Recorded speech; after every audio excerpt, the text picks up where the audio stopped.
এটা বেলেগ সাধু কোৱা নাই। সেইদিনা কোৱা সাধুটো ইমান চাই ভাল লাগিছিল। আজি আৰু এটা কোৱা নাই মই মা কোৱা।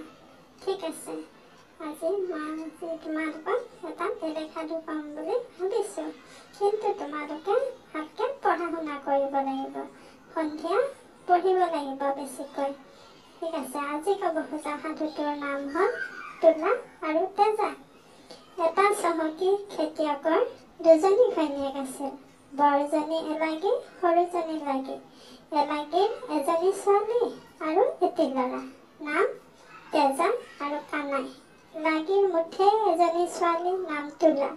তোলা তেজাতকৈ বয়সে ডাঙৰ আছিল। লাগীজনীয়ে এলাগী আৰু তাইৰ ল'ৰাটোক আৰু ছোৱালীজনীক বৰ দুখ দিছিল। তিৰোতা হেৰুৱা গিৰিয়েকেও লাগীৰ ভয়ত সিহঁতক মৰম কৰিব নোৱাৰিছিল। সিহঁতে ভাল খাব পিন্ধিবলৈ নাপায়। ৰাতিপুৱা তেজা আৰু কানায়ে কৰকৰা পইতা ভাত এগাল খাই গৰু ৰখিবলৈ গুচি যায়। কিন্তু তোলাই মাকে সৈতে তিনি তেলনি মাৰি খাই ভাল কাপোৰ কানি পিন্ধি মহাসুখে থাকে। গিৰিয়েকে হাল কোৰ বাই দুপৰীয়া ঘৰলৈ আহিলে লাগি সৰুজনী ঘৈণীয়েকে গিৰিয়েকক তপত ভাত, তপত আঞ্জা, নানা ৰকমৰ ভজা, খৰিকাটীয়া আদি খাবলৈ দি আন ধৰে। কিন্তু কেতিয়াবা এলাগীয়ে গিৰিয়েকক কাবৌ কোকালি কৰি খাবলৈ মাতি নি নিজৰ ভঙা চালিত পইতা ভাত, পোৰা মাছ খাবলৈ দিয়ে আৰু গিৰিয়েকে লাগীৰ ভয়ত বোকা চুৰকৈ খায়, তৃপ্তি পায়। বাস্তৱিকতে দুপৰীয়া হাল কোৰ বাই তাৰ পইতা ভাত, পোৰা মাছ যেনে ভাল লাগে, লাগীৰ তপত ভাত, তপত আঞ্জা তেনে ভাল নালাগে। লাগীয়ে দেখিলে যে লাহে লাহে গিৰিয়েকে পথাৰৰ পৰা আহি এলাগীৰ ঘৰত ভাত খোৱাটো বাঢ়ি আহিবলৈ ধৰিছে। সেই দেখি তাই এলাগীক কেনেকৈ গিৰিয়েকৰ চকুৰ পৰা আঁতৰাব এই কথা ভাবিবলৈ ধৰিলে। এদিন লাগীয়ে এলাগীক জকাই বাবলৈ মাতি লৈ গ'ল। লাগীৰ জকাইহঁত কেঁকুৰা, কুচিয়া, আঙুলি চেপা আদি উঠিল। এলাগীৰ জকাইত কুঢ়ি, চেনি, লাচুন, ভাঙোন আদি ভাল ভাল মাছ উঠিল। এনে হোৱা দেখি এলাগীৰ ওপৰত লাগীৰ নথৈ খং উঠিল। জকাই বাই উঠি দুয়ো গা ধুবলৈ বুলি এটা বৰ পুখুৰীৰ দলঙত বহিল। লাগীয়ে এলাগীক ক'লে, বাই মোৰ পিঠিখন ভালকৈ ঘঁহি দিয়া।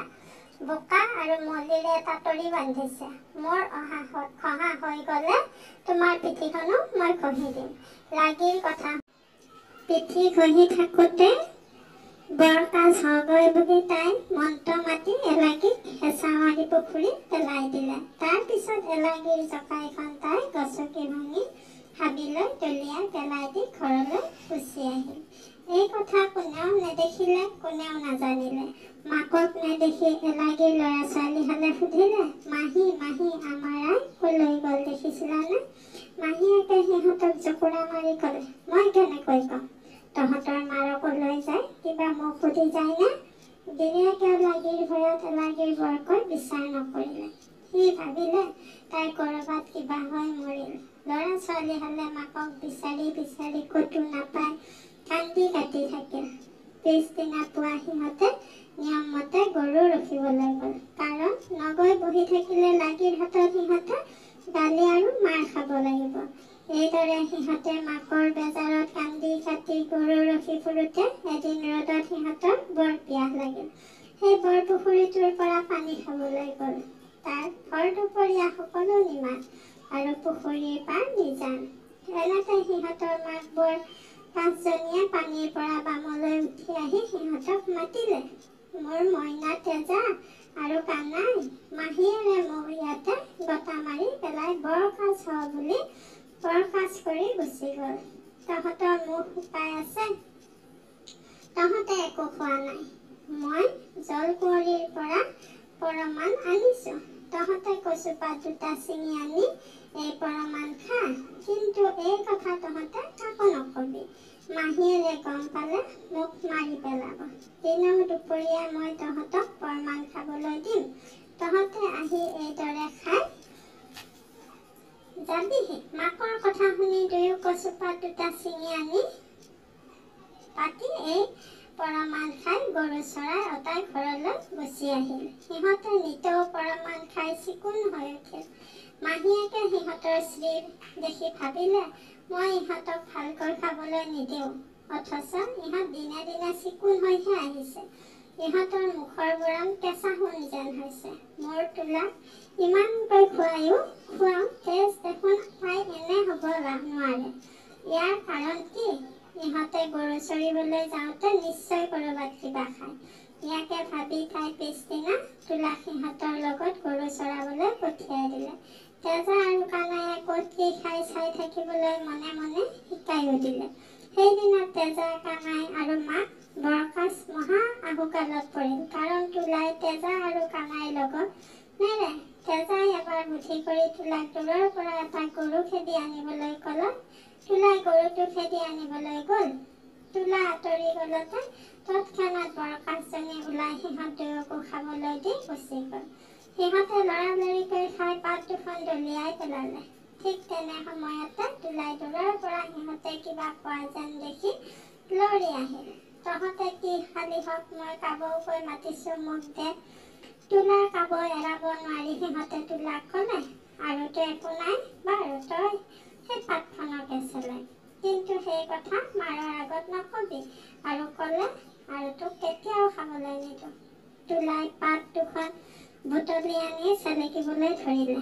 সেইদিনা তোলা ঘৰলৈ উভতি আহিলত মাকে তোলাৰো মুখখন পকা সুমথিয়া টেঙাটো যেন হৈ অহা দেখি বুজিলে যে তাইও সিহঁতৰ লগতে আজি কিবা খালে। তোলাক মাকে লৰালৰিকৈ ভিতৰলৈ মাতি সুধিলে, সিহঁতৰ লগত তই কি খালি ক? তোলাই কোনোমতে নকয়। শেহত মাকে তাইৰ চকুত মৰিচ সানি দিব ভয় দেখুৱালত তাই হৈ কাঢ়ি সকলো কথা কৈ দিলে। মাকে তেতিয়া বুজি উঠিল যে বৰকাচ হোৱা তাইৰ সতিনীয়েকেহে পুতেক জীয়েকক কিবা খাবলৈ দিয়ে। ইয়াকে বুজি তাই বৰকাচজনী মাৰিবলৈ বুদ্ধি পাতিলে। তাই শোৱা পাটিৰ তলত খোলাকটি কিছুমান থৈ তাই নৰিয়া হৈছে বুলি শুই থাকিল। গিৰিয়েকে কি হৈছে বুলি তাই সুধিলত তাই উহ আহ হিকাটি কৰে আৰু খোলাকটিবোৰ মেৰমেৰাই উঠে। গিৰিয়েকে অনেককৈ সুধিলত ঘৈণীয়েকৰ অৱস্থা দেখি গিৰিয়েকে বৰ ভয় খাই মংগলতী বুঢ়ীক মাতি আনি ঘৈণীয়েকৰ নৰিয়া কি কৰিলে ভাল হ'ব বুলি মংগল চোৱালে। মংগলতীক লাগিয়া আগেয়ে ৰূপবান খুৱাই শিকাই থৈছিল যে তোক মোৰ গিৰিহঁতে মংগল চাবলৈ মাতিলে তই কবি যে বৰপুখুৰীত থকা বৰকাচজনী মাৰি খুৱালে মোৰ নৰিয়া ভাল হ'ব।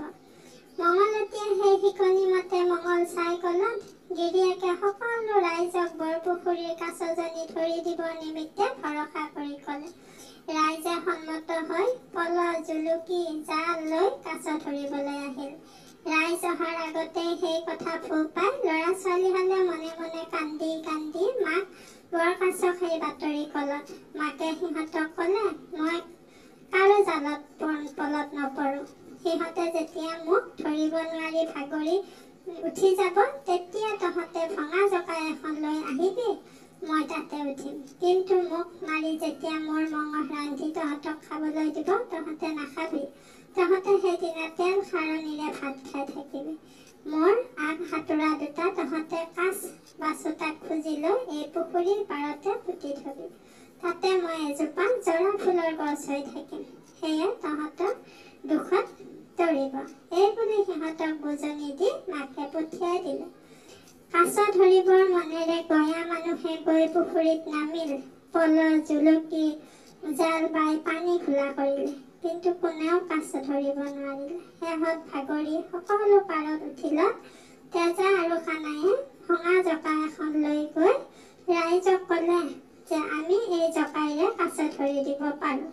ৰাইজে সিহঁতৰ কথা শুনি হাঁহি খিকিন্দালি মাৰি ক'লে, বাৰু ভেটাগুটি দুটাই কাছ ধৰে হেনো, বাৰু ধৰচোন চাওঁ হওক।